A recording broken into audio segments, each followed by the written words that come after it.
სურდა თუ არა წინა ხელისუფლების მინისტრს რუსეთთან კულტურული კავშირის აღდგენა სოციალურ ქსელ Facebook-ში გავრცელებული წერილით ირკვევა, რომ ის რაც ახლა ნაციონალური მოძრაობის მხრიდან კრიტიკის საფუძველი გახდა ოპოზიციის ხელისუფლებაში ყოფნის დროს მათი მინისტრთა კაბინეტის წევრსაც სურდა. თემას გვანცა პაპავაძე განაგრძობს.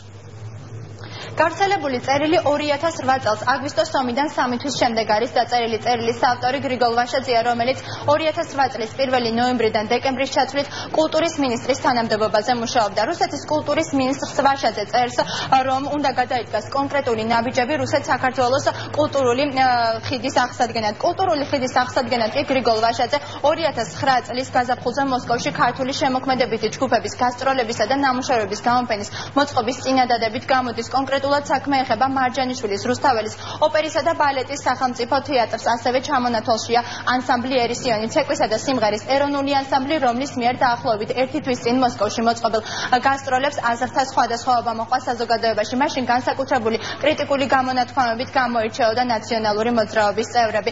მეცხრე არხი გავრცელებულ წერილთან დაკავშირებით უკვე ესაუბრა ანსამბლ ერისიონის ხელმძღვანელ ჯემალ ჭკუასელს. ფიქრობ დამეთანხმებით, რომ ჩვენი რუსეთისა და საქართველოს კულტურის სამინისტროების ერთ-ერთი მნიშვნელოვანი მოვალეობაა ორ ქვეყანას შორის ტრადიციული კულტურული კავშირების გაძლიერება და განვითარება. მით უფრო მნიშვნელოვანია ახლა, როდესაც რუსულ-ქართული ურთიერთობები რთულ პერიოდშია. ჩვენი წინადადება მდგომარეობს შემდგომში. 2009 წლის გაზაფხულზე მოსკოვში ქართული შემოქმედებითი ჯგუფების გასტროლები და ნამუშევრების გამოფენა მოვაწყოთ. კონკრეტულად საქმე ეხება საქართველოს ოპერისა და ბალეტის სახელმწიფო თეატრის, ასევე ერთ-ერთი ქართული დრამატული თეატრის, რუსთაველის ან მარჯანიშვილის სპექტაკლებს. ცეკვისა და სიმღერის ეროვნული ანსამბლის ერისიონის ან რუსთავის და კლასიკური მუსიკისა და ჯაზის კონცერტებს, რუს ჯაზ შემსრულებლებთან ერთად და ქართველი მხატვრების გამოფენას. ისმის რაღაცების საყოველთაოდ და როცა კულტურის მინისტრი მაშინდელი წერს იმას, რომ ეხვეწება თხოვს, რომ როგორმე მიიღეთ ჩვენი დაწესებულებები, თუნდაც ისა თეატრები, ანსამბლები და მათ შორის ჩვენც ვართ ნახსენები. არ ვიცი რა, ეს იყო 2008 წლის ნოემბერში ეს წერილი დაგზავნილი და 2009 წლის გთხოვდა, რომ წარჩულიყავით იქ. მე ძალიან მიკვირს. 5 წლის მერე რატოა ამაზე ასეთი აჟიოტაჟი. წერილთან დაკავშირებით საკუთარი პოზიცია აქვს კულტურის სამინისტროს, გვაქვს თუ არა საქმე ორმაგ სტანდარტთან. ამ თემაზე ავრცელებს განცხადებას სამინისტრო.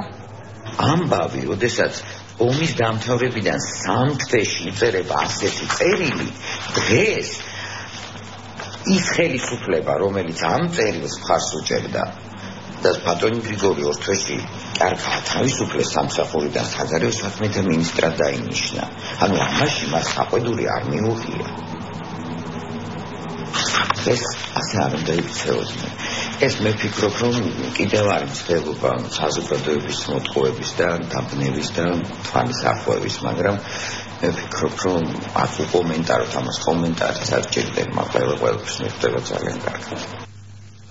გარდა ამისა, წერილში გრიგოლ ვაშაძე აკონკრეტებს ვადებს, თუ რა ვადებში სურს მოსკოვში საკონცერტო დარბაზების არენდით აღება, იყო თუ არა მოლაპარაკებები გასტროლებთან დაკავშირებით, თეატრებთან და რას ყვებიან დღეს თეატრის წარმომადგენლები. ამ თემაზე მომზადებული რეპორტაჟი ნახეთ მეცხრე არხის მთავარ საინფორმაციო გამოშვებაში ზუსტად 9 საათზე.